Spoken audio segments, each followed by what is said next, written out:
You asked the first question. This is your guy right now. Well, I just, again, congratulations. And, my first question to you is, now that you on the Rules and Competition Committee and you handing out the fines and everything, what's the largest fine that you've given thus far, Joe?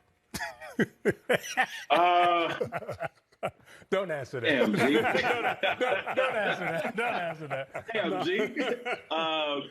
You know what? I think the largest thing I must have given out was a 3-game suspension to Patrick Beverly last year. That's the largest I've given out, I think. And do you look at it from a player's perspective when you're giving out fines, or do you try to get into the player's mind in terms of what they were thinking and what caused that action? And how do you go about assessing what's fair and what's not fair?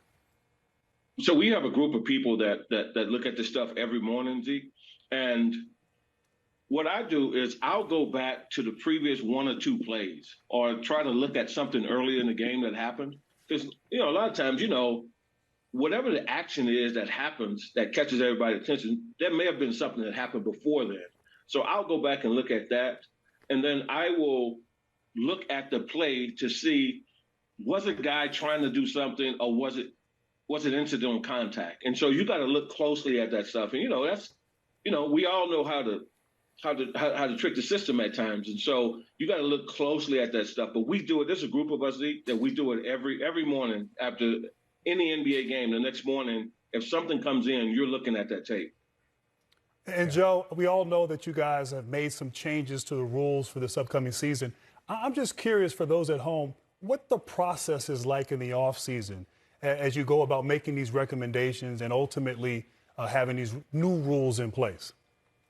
So G, a lot of times these rules, they're in the hopper, if you will, meaning they're being discussed internally for months, maybe a year or 2 before they actually get implemented. So some of the rules that you see coming in right now, they've been being discussed for over a year in competition committee.